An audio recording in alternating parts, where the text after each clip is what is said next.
Today I will explain to you the mechanics of the new Apocalyptic Shadow bosses, so you have a better idea what's going on. So let's start with Aventurine. The first thing you notice is that there are points. So the question arises, why are these points important for us? How do they make our life easier to beat Aventurine? Well, first of all, if you have more points than an enemy, 1. Their toughness will be unlocked, as you can see right here. We have 8 points, this dice has 7 points, we see his toughness is unlocked. We see this dice, he has 12 points, we have 8 points, that means we have less points, so his toughness is locked. The same case with Aventurine, he has 49 points, we have 8 points, that means his toughness is locked. So if you have more points than enemy, then their toughness is unlocked, so we can reduce their toughness. And you might have also noticed, the points are always equal. So Sunday has 8 points, Woho has 8 points. Same case with Remembers, MC, and Eklia, and of course that reflects the points right here. What is another reason why I want to have many points? Well, that is that if we have more points or the same amount of points as an enemy, then we do more damage. And the increased damage we get by having more or equal points than the enemy is that the more points we have, the more damage we will do. But if we had less points than an enemy, as you can see right here, that means we will do way less damage. The enemy will take decreased damage. So the question also arises, how do we get points? That's simple. Just kill an enemy and we get the corresponding points. But also another benefit by killing an enemy is that 1. Aventurine will lose like around -3% HP. Sometimes it could be 2 or 4 depending on how close his HP is to a certain percentage. But let's just say around 3%. And another benefit by killing a dice, of course, apart from the points and reduced HP of Aventurine, is that his toughness also will be reduced by a little bit, which is always appreciated. So the objective when fighting against Aventurine is simple. Target dices will have less or equal amount of points than your allies, so you do more damage, and every time you kill a dice, you get the corresponding points. That means you have more points. So if I killed this dice right here, that means my total amount of points would be 15. That means now this dice, its toughness will be unlocked, and I will do increased damage on him. And when I have 49 or more points, that means Aventurine's toughness will be unlocked, and I can reduce his toughness directly now. That is basically what it all comes down to when fighting against Aventurine. And one trivia, the more points a dice has, so you can say 1 point is equal to X HP.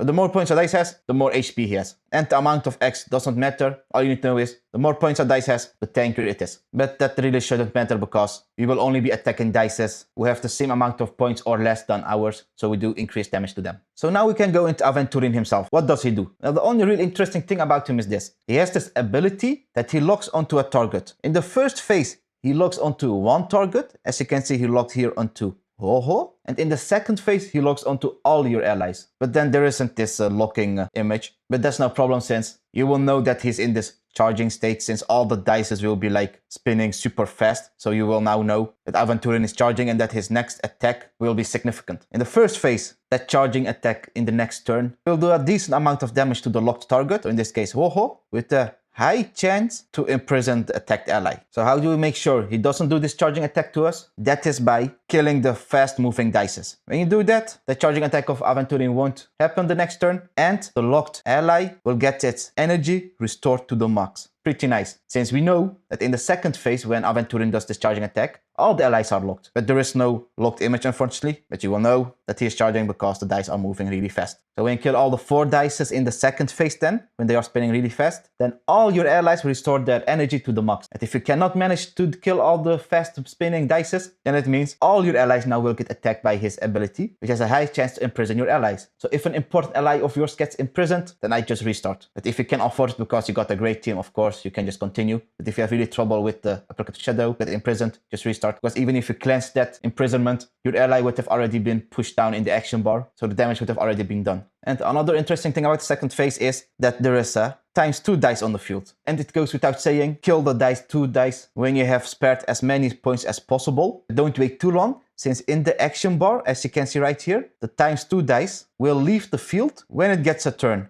So do make sure that you kill him before that. And the last interesting thing about Aventurine is that in the first phase, as you might have noticed, he has this dice attack where all the dice go onto your allies. In the first phase, it reduces all your allies its energy by a little bit. And in the second phase, it reduces also the energy of your allies, but also it reduces some points of yours. It was like around 4 or 6, I think. But the exact amount doesn't really matter since we just got to bite through it. It doesn't change the fundamental thing we got to do. And that is by attacking dices with the same amount of points or less as ours, we do increase damage. We kill the dices, reduce Aventurine's toughness and HP by a little bit. When we have more or equal amount of points than Aventurine in total, his toughness gets unlocked. We weakness break him, we try to kill him when his weakness broken, and we're good to go. Pretty straightforward. And another trivia, in the first phase you can have 88 points max, since there's a limited amount of dice on the field. Like in the first phase, there were like 6 dices, so if you have killed 6, there are no dice anymore. And in the second phase, the max amount of points you can get is 100, and when you have 100, you will see it indicated by this big crown icon, which means 100, and there are like 11 dices in total Aventurine can summon in the second phase. But the amount doesn't matter,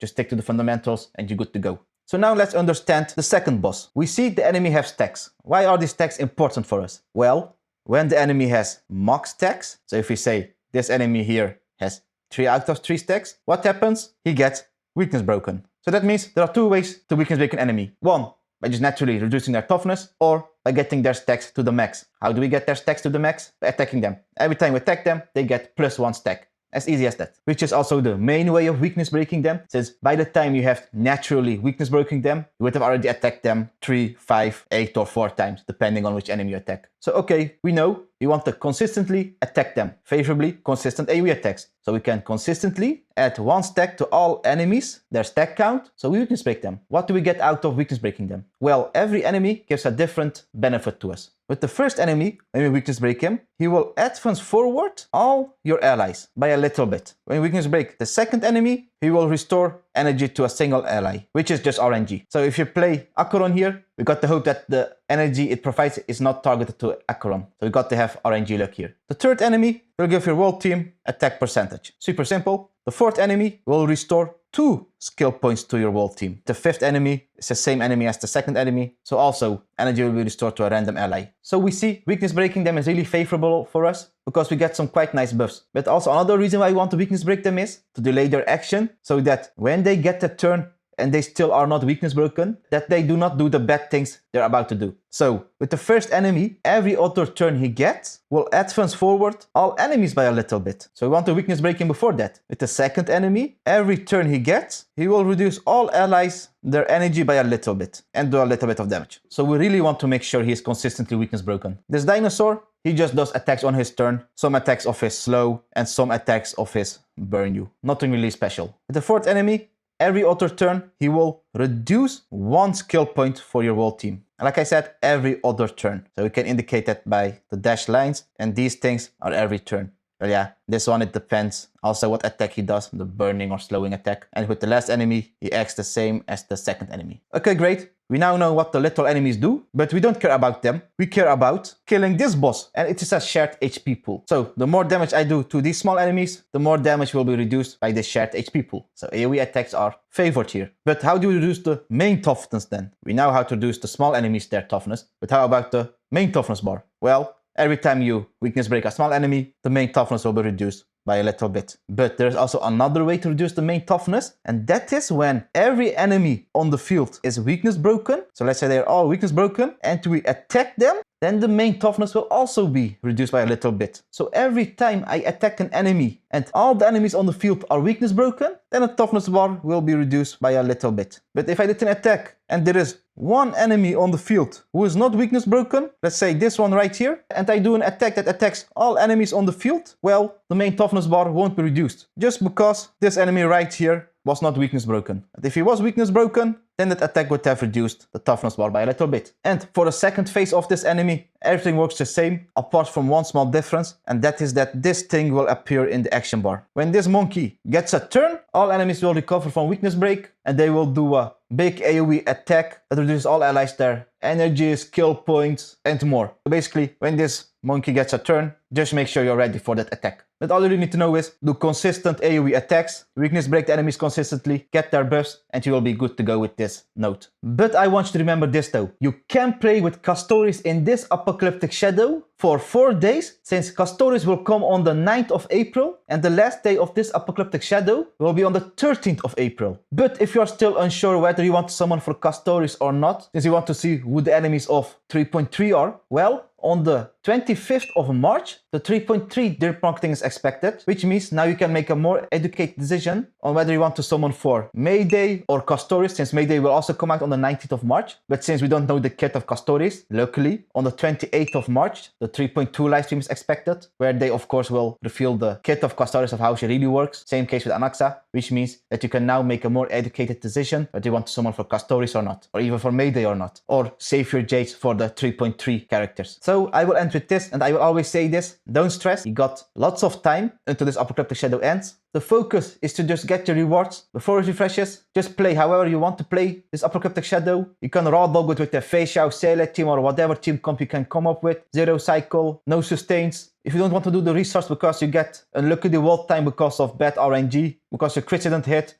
a single character got attacked the whole time, you got imprisoned by Aventurine the whole time, there's no need to make haste. Take your time, you're the boss. So I thank you for paying attention and see you the next time. Bye.